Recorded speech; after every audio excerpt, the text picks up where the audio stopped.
السلام علیکم عزیز طلباء اور طالبات، امید کرتی ہوں کہ آپ سب اپنے اپنے گھروں میں بخیر و عافیت سے ہوں گے۔ عزیز طلباء، آج ہم پڑھیں گے جماعت 7ویں مضمون ہمارا اردو، اور ہمارا موضوع ہے آج کا جنگلات کے بارے میں پڑھیں گے۔ غور کرنے کی کچھ باتیں ہیں، یہ ہم نے پڑھا تھا، اس کا سبق ہم نے ماحولیاتی توازن کیوں اور کیسے سارا، تو اس میں جنگلات کے بارے میں تھوڑا سا آپ کو بتاؤں گی۔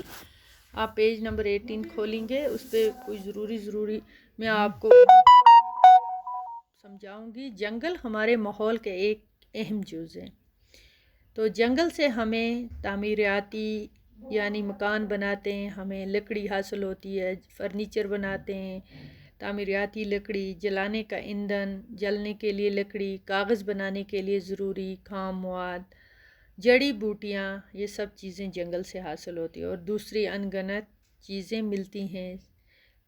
صحیح تو یہ ہے کہ جنگل ہماری خوشحالی کے ضامن ہیں۔ تو بچوں، جنگلات نہ صرف ہماری معاشی خوشحالی کے لیے ضروری ہیں، بلکہ یہ ہمارے ماحول کا ایک اہم جزو ہے، حصہ ہے ماحول کا۔ اتنا تو ہم جانتے ہیں کہ جنگلات قسم قسم کے جانوروں اور حیوانات کا مسکن ہے۔ یہ جگہ، اس میں بہت سارے قسم کے جانور رہتے ہیں، حیوانات رہتے ہیں۔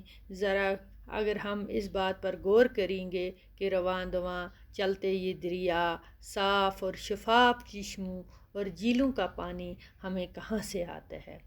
جب جنگل ہوں گے تو جنگل سے ہمیں ہوں گے تو بارش پڑے گی، بارش سے پھر یہ پانی دریاؤں میں آتا ہے، تو چشمے اور جھیلوں کا پانی ہمیں ملتا ہے۔ آبادی کے بڑھنے کی وجہ سے جنگلات پر زبردست دباؤ بڑھ رہا ہے۔ جنگلات سے زیادہ چیزیں حاصل کرنے کے لیے درختوں کی بے تحاشا کٹائی کی جا رہی ہے، جنگل کے جنگل صاف کیے جا رہے ہیں۔ اس لیے ماحول میں قدرتی جو توازن تھا بچوں، وہ اب بگڑ رہا ہے، کیونکہ جنگل کے جنگل صاف کیے جا رہے ہیں۔ زیادہ چیزیں بنانے کے لیے درختوں کی بے تحاشا کٹائی کی جا رہی ہے، جنگل صاف کیے جا رہے ہیں، تو اسی لیے ہمارا قدرتی توازن جو ہے وہ بگڑ رہا ہے۔ ماحول میں قائم توازن کے بگڑنے کی وجہ سے ہی ہمارے موسموں پر جو ہے برا اثر پڑتا ہے۔ جاڑے میں برف پڑتی ہے اور بارشیں اتنی زیادہ ہوتی ہیں کہ سیلاب کی صورت اختیار کر لیتی ہیں۔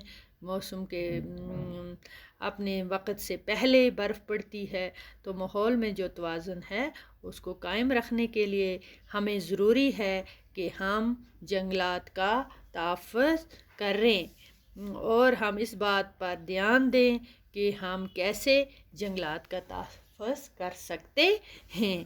ہمیں چاہیے کہ ہم پانی اور ہوا کو گندا ہونے سے بچائیں۔ کیسے بچائیں گے؟ کیونکہ یہ دونوں چیزیں جو ہیں راز حیات ہیں، یعنی ہمارے لیے بہت ضروری ہے، ان دونوں چیزوں پر زندگی کا دار و مدار ہے۔ تو آج ہم نے اس کے بارے میں تھوڑا سا ضروری جانا، انشاءاللہ آگے بھی پڑھیں گے۔ خدا حافظ۔